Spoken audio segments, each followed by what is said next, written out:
La nature est une bibliothèque, lisez-la au lieu de la brûler. La nature, en fait, elle est high-tech. Ce petit coquillage, il produit une toxine. La muconotoxine, c'est un cône du Pacifique, très dangereux, mais si vous avez des gants, aucun danger puisque le dard ne pénètre pas un gant de plongée. Ce coquillage, il est vendu à 3 $ sur les marchés parce qu'il est joli. C'est vraiment pour moi la représentation du fait qu'on brûle la nature au lieu de la lire parce que vraiment, 3 $ le coquillage, c'est une des utilisations les plus débiles qu'on pouvait faire de ce coquillage. Avez-vous une idée du prix de sa toxine au kilo? Sachant que la demande mondiale est supérieure au kilo. 1 kilo d'or, on va prendre ça comme étalon, 1 kilo d'or c'est 30 000 €. 100 000, donc 3 fois l'or. C'est plus. Et c'est pourquoi la toxine?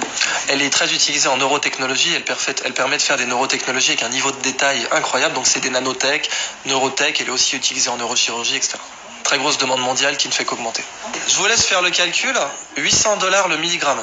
Ça nous fait du 800 millions de dollars le kilo. L'or et le platine, c'est du terreau de jardin en comparaison. Ce qui est dingue, c'est qu'on les vend à 3 $ le coquillage. Et il est en voie d'extinction à cause de ça. La crevette menthe religieuse. Alors elle, c'est la crevette de tous les records, quoi. Cette crevette peut vous péter une main ou un bras. Elle est grande comme une langoustine. Il y en a 400 espèces dans le monde. Et vous voyez ici, elle a des petits marteaux là. Un peu comme des marteaux à fruits de mer pour casser des tourteaux. Et c'est justement ce qu'elle fait. Elle casse des crabes avec. Seulement quand elle envoie son marteau pour casser un crabe, elle lui donne l'accélération d'une balle de fusil d'assaut. Si nous on était capable d'envoyer une balle de baseball à 1/10 de cette accélération, on la mettrait sur orbite. Ce marteau casse évidemment un aquarium blindé. Puisqu'il a l'énergie cinétique, il aura la vélocité finale d'une balle de fusil, mais il a une masse supérieure.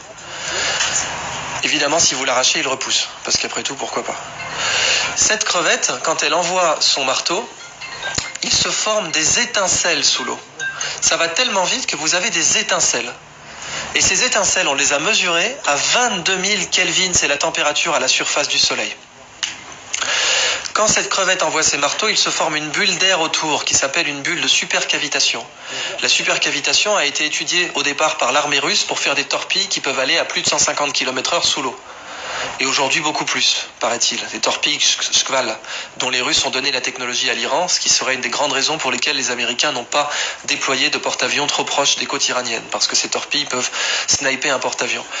Les Chinois prétendent, avec la technologie de supercavitation, avoir mis au point un sous-marin qui pourrait faire 500 nœuds sous l'eau, en se déplaçant dans une bulle d'air. Et la supercavitation aujourd'hui, le meilleur modèle d'étude que vous avez, c'est cette crevette. Mais c'est pas fini. Cette crevette, ses yeux, parce qu'après tout, si la nature est une bibliothèque, chaque espèce est un livre entier. Moi, je vous ai parlé que du chapitre marteau, mais je peux vous parler du chapitre yeux. Les yeux des chiens ont 2 types de cônes différents pour reconnaître les couleurs. 2 types de cônes. Nous en avons 3. Les chiens sont donc des daltoniens par rapport à nous. Cette crevette en a 16. Ça veut donc dire que nous sommes 1/3 d'un tiers de daltoniens par rapport à elle. Elle est très colorée, mais la couleur que nous on voit, ce n'est rien par rapport à celle qu'elle voit. 16 cônes. Les Américains se sont inspirés de ces yeux pour concevoir une caméra qui permet de détecter rapidement les cellules cancéreuses dans les biopsies. C'est une caméra bio-inspirée tirée des yeux de cette crevette. Et les yeux de cette crevette possèdent l'écran solaire le plus efficace connu de l'homme. Les mycosporine-like aminoacides, qui sont des écrans solaires naturels produits par les espèces pélagiques. Ces écrans solaires sont très intéressants commercialement parce que nos écrans solaires sont des perturbateurs endocriniens pour les coraux. Et quand on se baigne avec de la crème solaire, eh bien, on détruit les coraux. Si on avait ces écrans solaires, on serait mieux protégé et on ne détruirait pas les coraux.